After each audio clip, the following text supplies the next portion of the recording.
Je vais commencer mon propos en remerciant les membres du gouvernement ivoirien qui ont bien voulu apporter leur contribution technique à ces travaux. Je remercie notre partenaire à l'agence de notation Bluefield Investment Corporation qui s'est beaucoup investi tout au long de la préparation de cette rencontre.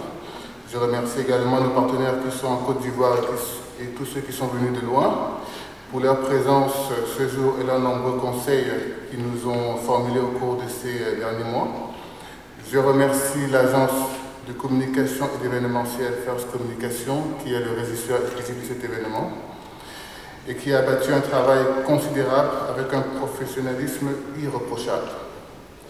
Je remercie les collaborateurs et associés du cabinet Finafrique que je représente.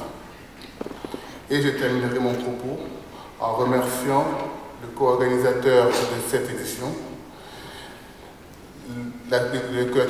la société d'édition d'actifs BNI Gestion, qui est représentée ici par Madame Fatoumata Sakandé, qui a, elle et ses collaborateurs, se sont dévoués corps et âme pendant 6 mois afin de doter cet événement d'une grandeur scientifique au service de l'innovation financière et au service de l'amélioration des conditions de financement en Afrique subsaharienne.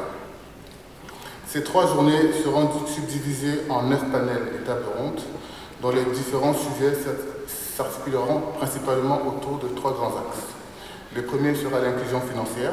C'est une thématique qui sera abordée sous l'angle du rapprochement des services bancaires, du rapprochement des services financiers et assurantiels auprès des populations rurales et reculées. Aujourd'hui, plus de 85% des populations en Afrique centrale et en Afrique de l'Ouest sont exclues du système financier. Nous avons comme partenaire ici présent la Fondation Mastercard qui fait de nombreuses études sur l'inclusion financière et qui nous fera part des résultats de leurs travaux. Le deuxième axe qui sera abordé, c'est l'amélioration du taux de bancarisation. Nous avons des initiatives qui ont été prises, par exemple dans la zone UEMOA, sous l'instigation de la Banque centrale du CAO et la collaboration des associations de professionnels bancaires d'Afrique de l'Ouest, exemptant les clients des banques justement sur un certain nombre de frais. Nous aurons donc l'occasion de voir si cette initiative a permis d'augmenter suffisamment le taux de bancarisation. Et il y aura aussi un partage d'expérience de cette initiative avec l'écoute de représentants du secteur bancaire d'autres pays qui nous feront part de la façon dont ils ont procédé pour pouvoir atteindre leur objectif en termes de bancarisation. Le troisième point qui sera abordé, c'est l'amélioration des conditions de financement des PME, qui sera donc abordé déjà au niveau de l'État. On va essayer de voir quel est le rôle que pourrait avoir l'État dans l'appui, dans le soutien au financement des PME et PMI. Donc on a pu constater ces dernières années qu'il y a de nombreuses banques étatiques pour le financement des PME qui se créent. Au Cameroun, il y a la banque de PME, au Sénégal, il y a la banque de développement du Sénégal. En Côte d'Ivoire, nous avons le projet Phoenix qui sera abordé lors des échanges. Nous avons également un projet qui a été initié par l'Institut des entreprises de Côte d'Ivoire avec la collaboration de l'État et des collectivités locales qui permettra justement la création d'un fonds de garantie qui sera géré par la Société de gestion d'actifs et co-organisateur de ce forum, BNI Gestion. Un autre des points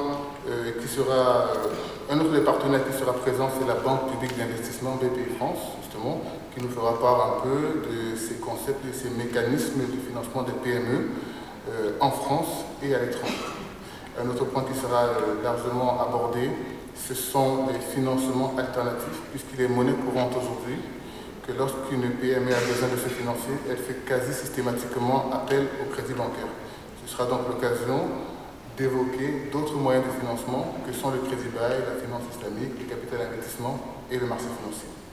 En parlant de marché financier, nous avons la présence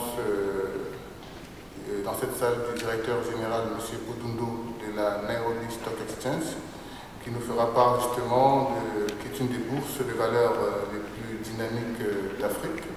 Et nous fera donc part des différents produits qu'ils ont pu développer au sein de leur bourse pour pouvoir capter, pouvoir drainer leur épargne intérieure, donc au service du développement. Enfin, il sera évoqué des outils d'aide à la décision et à l'amélioration des conditions de vie des PME.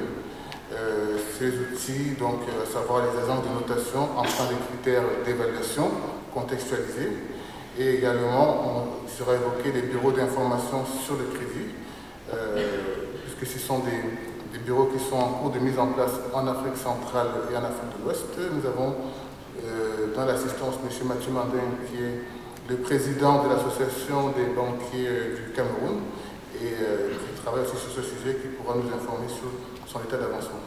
Je vous remercie pour votre attention.